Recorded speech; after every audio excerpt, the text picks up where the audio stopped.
Welcome, ladies and gentlemen. Warner Brothers recently admitted to taking a $200 million loss on Suicide Squad Killed the Justice League. Yes, I know what you're thinking. How on earth did that game cost that much money? How on earth did they lose that much money? Because it looked like utter dog poo. Yes, that's genuinely my thoughts as well.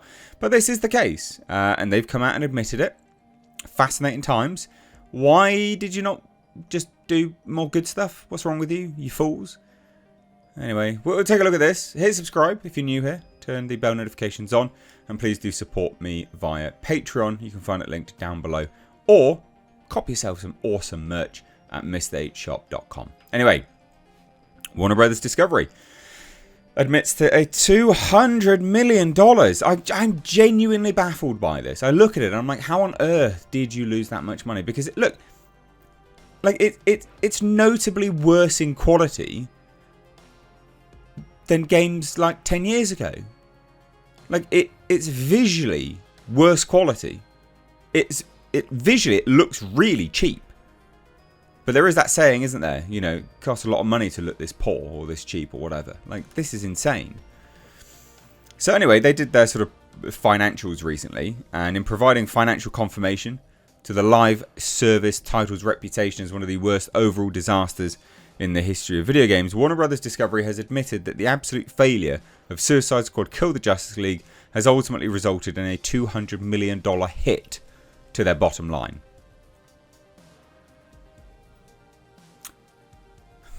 I like the fact that, you know, this was all because you killed Batman and obviously numerous other bits and pieces, but yeah, probably best not to do that.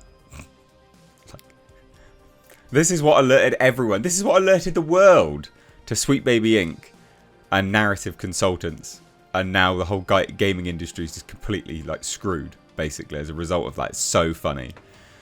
So this concession to Suicide Squad Kill the Justice League failure was offered by Warner Brothers Discovery CEO David Zaslav and CFO Gunnar Wiedenfels during the company's Q1 2024 earnings call, as held on May 9th. So the first to speak on the topic was Zaslav, who in the opening remarks briefly noted to investors that, and quote, unfortunately, the studio's Q1 financials were overshadowed by the tough comp at games following the great performance of Hogwarts Legacy last year and the disappointing release of Suicide Squad Kill the Justice League in Q1 in our gaming group. There's more. So later, they'd expand on this information while breaking down the studio's quarterly financials. Wiedenfels would further detail the $400 million plus year-over-year decline in Q1 reported in the company's earnings release was primarily due to the very tough comp we faced in games against the success of Hogwarts Legacy last year in the first quarter.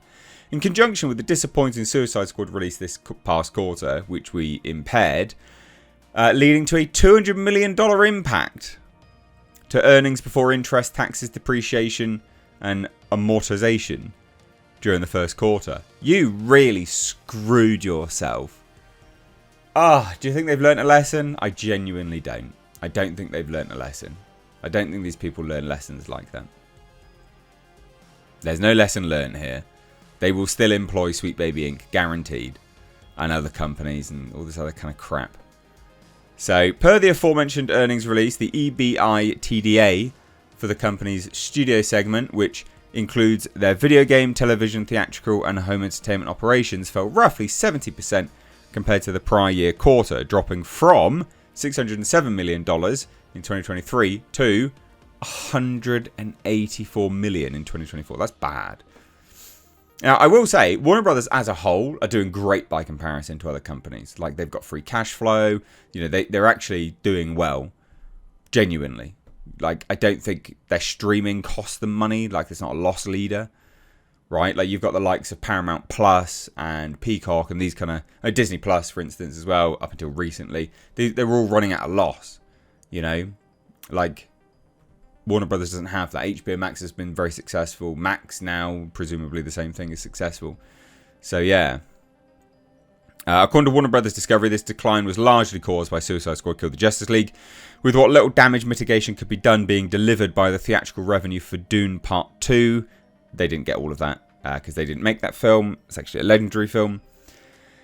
And then, of course, you know, Wonka and Aquaman, The Lost Kingdom, they did not great either. So interestingly, while this is the first time the company has provided financial details regarding the fact, it is not the first time Warner Brothers Discovery has copped to Suicide Squad Kill the Justice League failure. So they did this earlier, by the way, in Q4 earnings call. They were like, yeah, we're lapping up the release of Hogwarts Legacy in February last year, which saw the largest portion of its very positive financial impact in the first quarter this year.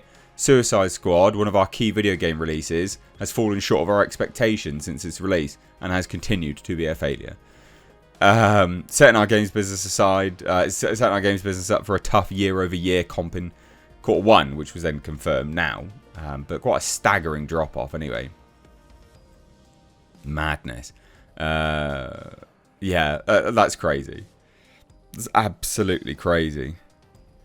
My God. So ultimately, this result comes as a little surprise, given just how badly the game, between its awfully written narrative, lazy gameplay, corporate greed-driven monetization model, it's like always live, and like people paid for the advanced copy of it all, and then they weren't even able to play it because it was locked down for some dumb thing. But this is where they're at now.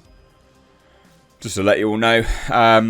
So all-time peak when it first released was 13,500.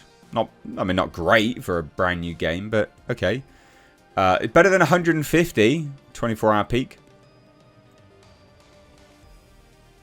It's bad, isn't it? That's real bad.